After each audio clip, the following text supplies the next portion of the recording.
اعوذ باللہ من الشیطان الرجیم بسم اللہ الرحمن الرحیم ویوم یحشرهم وما یعبدون من دون اللہ فیقولوا اانتم ازللتم عبادی هؤلاء ام هم ضلوا السبیلا قالوا سبحانک ما کان ینبغی لنا ان نتخذ من دونک من اولیاء ولکن متعتهم وآباءهم حتی نسوا الذکر وکانوا قوما بورا۔ اور جس دن وہ انہیں جمع کرے گا اور انہیں بھی جن کی وہ اللہ تعالیٰ کے سوا عبادت کیا کرتے تھے، پھر وہ کہے گا کیا تم نے میرے اور ان بندوں کو گمراہ کیا یا وہ خود ہی راستے سے بھٹک گئے؟ وہ کہیں گے پاک ہے آپ کی ذات، ہمارے لیے یہ مناسب ہی نہ تھا کہ ہم آپ کے سوا دوسروں کو سرپرست بنائیں، لیکن آپ نے ان کو اور ان کے باپ دادا کو دنیا کا سامان دیا یہاں تک کہ وہ تیری یاد کو بھول گئے اور وہ لوگ تباہ و برباد ہونے والے تھے۔ صدق اللہ العظیم۔ آج ہم نے سورۃ الفرقان کی آیت نمبر 17 اور 18 کی تلاوت کی، اس کا ترجمہ آپ نے سنا۔ اس سے پہلے ہم آیت 15 اور 16 کی تلاوت کی تھی، جہاں پر کہ اللہ تعالیٰ نے جیسے کہ اس سے پہلے جہنم کا جو ذکر کیا اور اس کی جو ویژولائز کرایا ہمیں کہ کس طرح اس کی جو کیفیت ہوگی، جو لوگ وہاں پر ڈالے جائیں گے، اور اس کے بعد پھر آیت نمبر 15 اور 16 میں اللہ تعالیٰ نے جنت کا ذکر کیا جس میں کہ وہ ہمیشہ رہیں گے، اور اللہ تعالیٰ کے وعدے کا ذکر کیا گیا کہ ایسا وعدہ جس کے اوپر سوال کیا جا سکتا ہے۔ ظاہر ہے کہ اللہ تعالیٰ کا وعدہ ایسا ہے کہ وہ ہمیشہ پورا ہوگا اور کوئی بھی اس کے اوپر سوال نہیں کر سکے گا، اور بالکل سچا وعدہ ہے، اور جو متقی لوگ ہیں وہ ہمیشہ کی جنت میں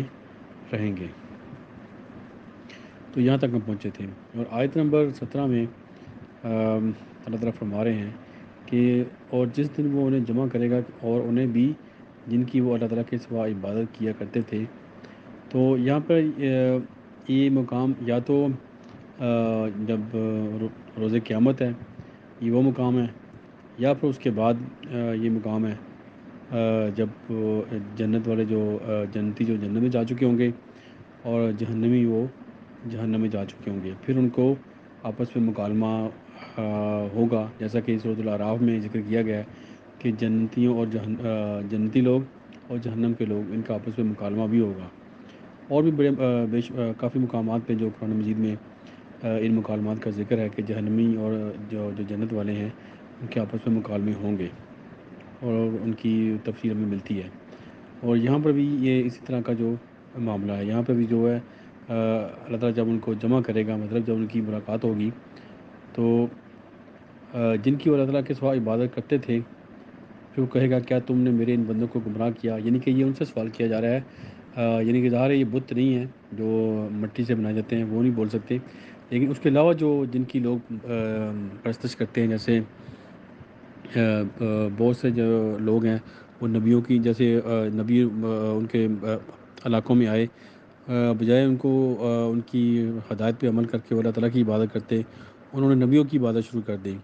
اور بعض لوگ ایسے ہیں جو اللہ کے نیک بندے ہوتے ہیں، جیسے اولیاء کرام، تو ان کی عبادت شروع کرتے ہیں، بجائے کہ ان کی تعلیمات پہ عمل کرتے ان کی وہ عبادت شروع کر دیتے ہیں۔ اسی طرح بے شمار آپ دیکھیں جو انڈیا میں ہندو ہیں، ان کی جو کہا جاتا ہے کہ ان کے بتوں کی تعداد جو ہے وہ کروڑوں میں ہے، یعنی کہ جو بھی وہ اچھے لوگ گزرے، جو بھی وہ اچھے لوگ گزرتے ہوں گے، جہاں ایون کہ ان کے اندر بھی جو نبی آتے ہوں گے، ان کے نام کے انہوں نے بت بنا دیے، اور پھر فرشتوں کو فرشتوں کا ذکر بھی قرآن میں کیا گیا ہے کہ لوگ فرشتوں کے ناموں سے بھی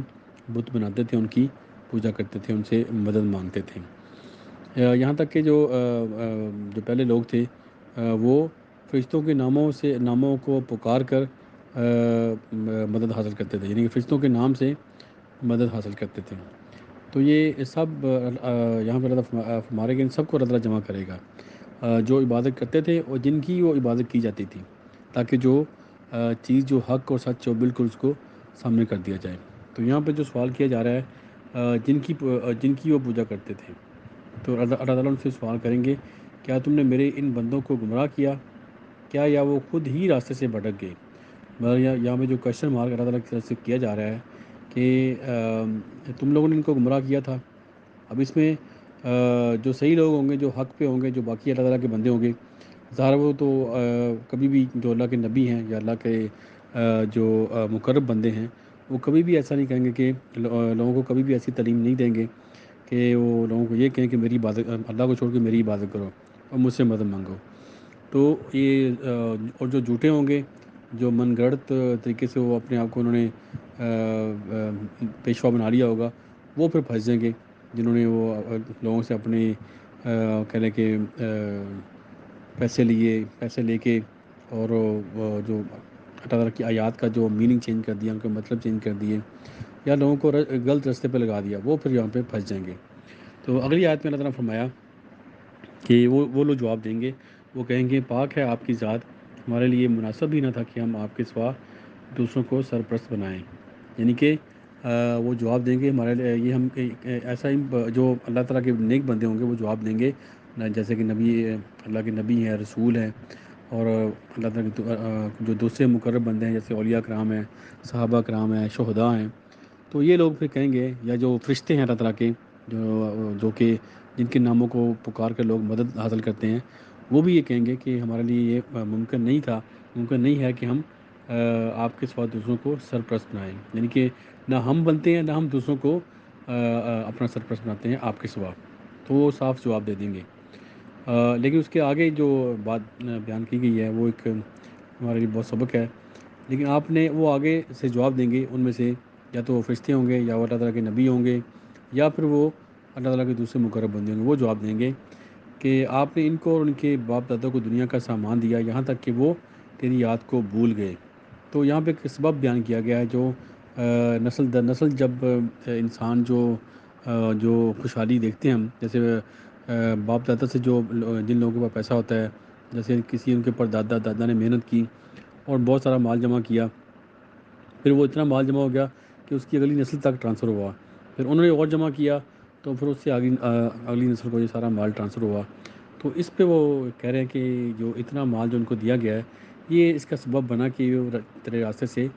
گمراہ ہو گئی، یعنی انہوں نے سمجھا کہ یہ ان کا جو ان کی اولادیں تھیں، انہوں نے سمجھا کہ یہ تو ان کا حق ہے، کیونکہ ان کے باپ دادا کے پاس اتنا مال تھا، تو یہ شروع سے ہمارے پاس چلا آ رہا ہے، تو یہ ہمارا حق ہے، اس لیے ہم اس کے مستحق ہیں۔ تو اس چیز نے ان کو اللہ تعالیٰ سے دور کر دیا، یعنی کہ مال جو ہے، مال کی زیادتی ہے،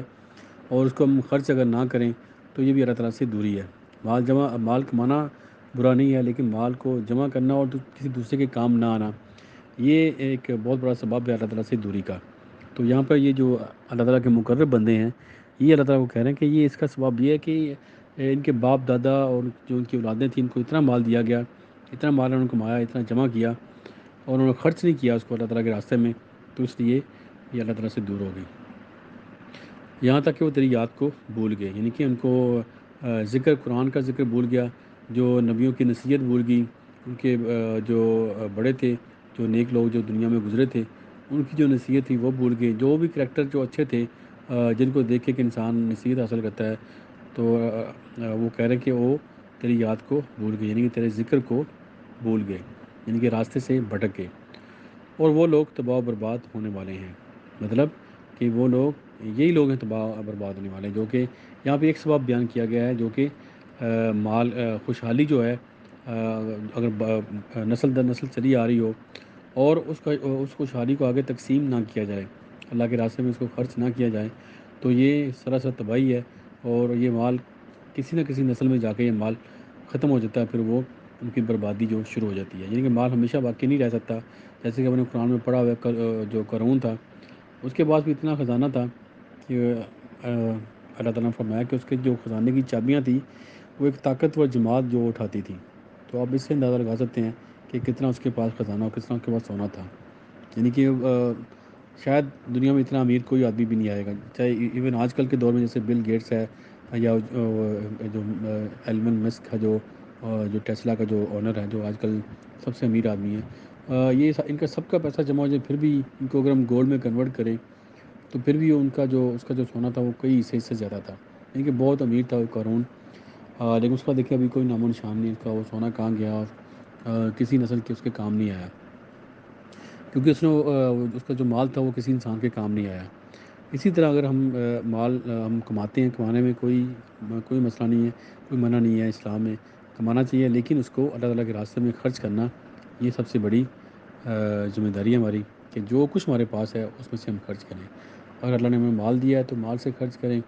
اگر ہم نے جو نیک اولاد دی ہے اولاد کو اللہ تعالیٰ کے راستے میں لگائیں، اور اگر آپ کو علم دیا گیا تو علم کو اللہ تعالیٰ کے راستے میں خرچ کریں تاکہ دوسروں کو بچائیں۔ ایون آپ کو ایک آیت کا بھی علم ہو جائے، اس کی آپ کو سمجھ آ جائے تو دوسروں تک اس کو پہنچا دیں۔ تو یہ ہزار آپ پوری رات عبادت کریں، اور ہمارا کہ ایک آیت کو سمجھنا، اس پہ عمل کرنا، اس کو آگے پھیلانا، ایسے جیسے کوئی انسان ایک رات پورا 1000 نفل پڑھے، اس سے بھی زیادہ اس کی جو ویلیو ہے، یعنی کہ اس کی اتنی اہمیت ہے کہ کوئی آدمی ایک رات میں 1000 نفل نہیں پڑھ سکتا، ناممکن ہے۔ لیکن اگر ایک آیت کو وہ پڑھے، اس کو سمجھے اور اس پہ عمل کرے اور اس کو آگے پھیلائے تو یہ اس کا درجہ اس سے بھی زیادہ ہے۔ اللہ تعالیٰ ہم سب کو عمل کی توفیق دے۔ دعا ہے کہ پوری دنیا میں جہاں جہاں کوئی بھی انسان پریشان ہے، اللہ تعالیٰ ان کی پریشانیاں دور کرے، جو بیمار ان کو شفا دے، اور جو اس دنیا سے فوت ہو چکے ہیں اللہ تعالیٰ ان کی مغفرت کرے۔ آمین۔ صدق اللہ العظیم۔ جزاک اللہ خیر۔